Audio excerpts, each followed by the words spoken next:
जो मिळालो हा त्याच्यात पैसाच जाय, मिळकत काय नाही, कित्या खावी अशी जमीन? कसो भागणार सगळं खर्च? कायच नाही झाला तर पूर्वा कॉलेज सोडून घरातच बसवणार हाय. अगं काय बोलतेस सरिता? असंच विचार केला मी. नाही झेपत रे आता माधवा. हा, जेवढं होत होता तेवढा केला, भागवती लाव सगळा, पण आता नाही. सरिता, दत्ता, असा कोणताही निर्णय घ्यायचा नाही. पूर्वाचं शिक्षण होणार. आणखीन काय लागलं तर मी आहे ना, मला सांगा. हा, अरे माझं जे आहे ते तुझंच आहे ना. काय हवंय तुला?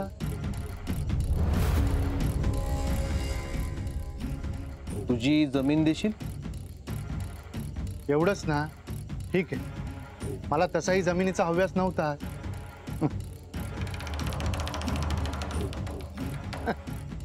माधवा, हा, मी शेती करेन आणि त्याच्यातलं वाटो तुका दे. दत्ता, मी हो म्हटलंय ना. मग भाऊजी, लय उपकार झाले आमच्यावर. हे बघ काय आता. सरिता, रघु काका, तर त्यांचं काय आणखी? काय नाही, तू खा. नाही.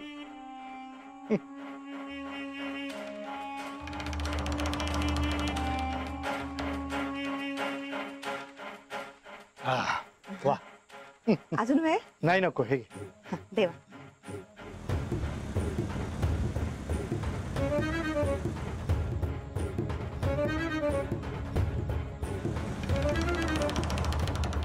दत्ता,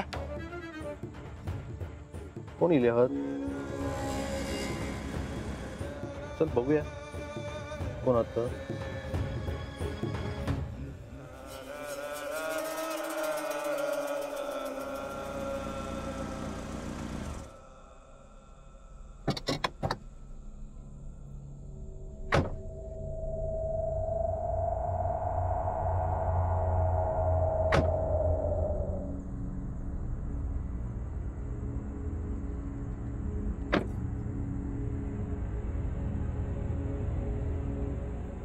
जय श्री कृष्ण.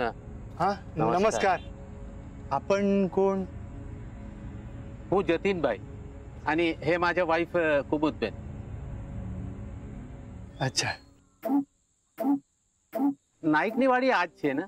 हो, नायकांच्या वाड्या म्हणतात हाच ना? हो हो हा हा. नीलिमा नाईक इथेच राहतात ना? हो हो. त्यांना जरा भेटायचं आहे.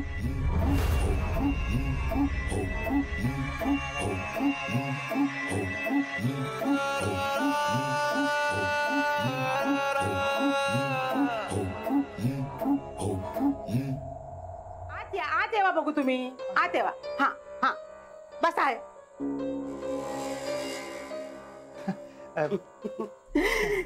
हा, आता बोला पाहुण्यांशी. अहो कामा काय रोजच होत राहते.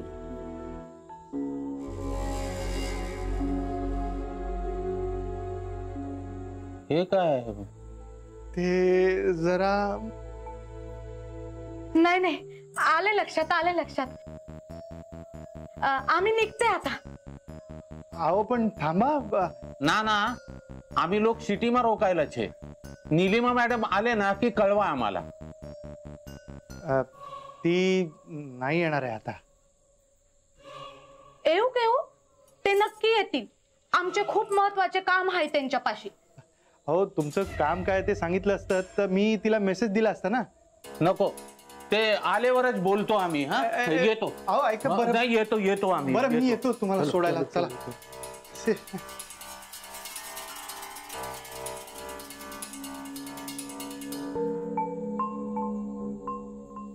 अहो असं काय, घरात पाहुणे येले आणि तुम्ही खाई जात होतास. माधवा, हा, तू ओळखत नाही त्यांका? नाही रे, मी तरी कधी भेटलेलं नाही. आणि शेठ शेठ हे नाव निलिमाच्या तोंडून तरी कधी ऐकलेलं नाही. हा, शेठ म्हणजे कोण रे? गुजराती ना? हा. मग गुजराती भाषेत काहीतरी बोलत होता. माझा तुका कळते ना भाषा? हो हो. तुमका कशी कळता? अगं माझे कित्येक मित्र गुजराती आहे आणि तशी ती सोपी भाषा आहे. मग ती काय गुजराती बोलत होती ते कळलं काय तुका? गुजराती बोलत होते ते कळलं, पण त्यांचं नक्की काम काय होतं ते नाही कळलं बा. मका काय वाटतं माधवा, वहिनीक फोन करून विचार, त्यांना माहित असतच ना. हा हो.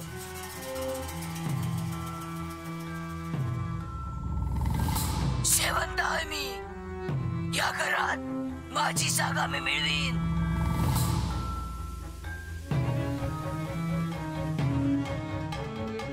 नाही नको राहू दे. अरे नको काय, आपल्या कसं कळणार ती माणसं किती केली होती? वय जाऊ बँका पण कळूक वया ना, असं कोण त्यांना भेटू केलेला ता? नाही नाही नकोच राहू दे.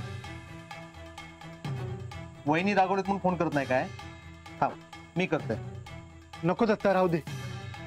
अहो नको काय, लावा तुम्ही फोन लावा. करतोय. अरे नको म्हटलं ना. अरे किती नको, कारण फोन केल्यावर निलिमा नाही शेवंता बोलते.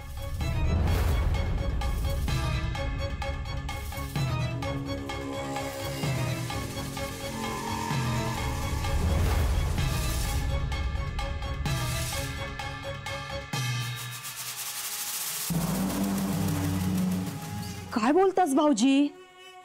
हो, मी निलिमाला फोन केला होता आणि मला शेवंताचा आवाज ऐकू आला. म्हणजे वहिनीच्या अंगात शेवंता? तसंही काही नाही, कारण मी परत मग आर्चिसला फोन केला होता, पण तेव्हा निलिमा झोपली होती आणि माझे मिस कॉल तिच्या फोनवर होते. भाऊजी या लय भयानक हा.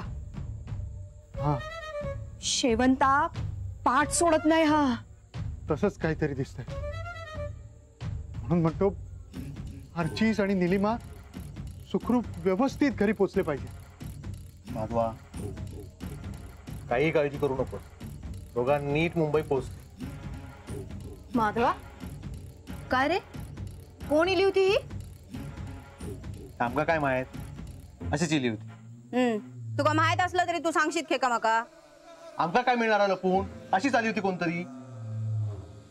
छायाताई ता सगळं जाऊ दे, तुम्ही एक काम करशाल काय? जाऊ बँका फोन लावून विचारा खय पोचले होत. मी किती करू फोन? तुम्ही नाही केलास? गेला पण लागला नाही. तू करून बघ ना. बघतोय.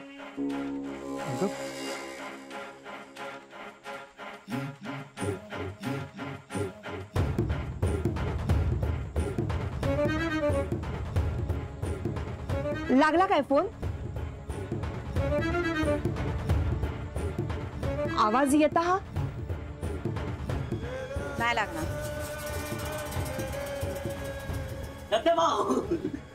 दत्ताभाऊ काय झाला? ती दोघा जण इलेली ती निलिमा वहिनीक भेटू केलेली ना, माका माहित आहे सगळा. काम होता ना त्यांचा, माका कळला. तो गाडी चालवत होतो ना, त्याच्याशी मी बोलले. जाईत ना काही बडबडत असत. माका कळला कोणाक भेटू केली ती.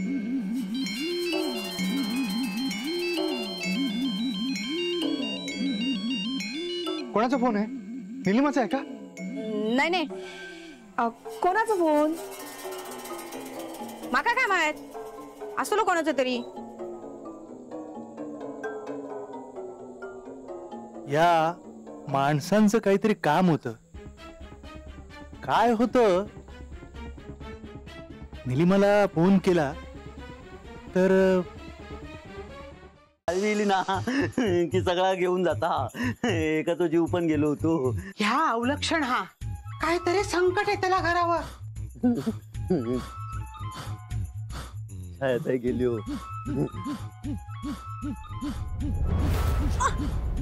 माधवा माधवा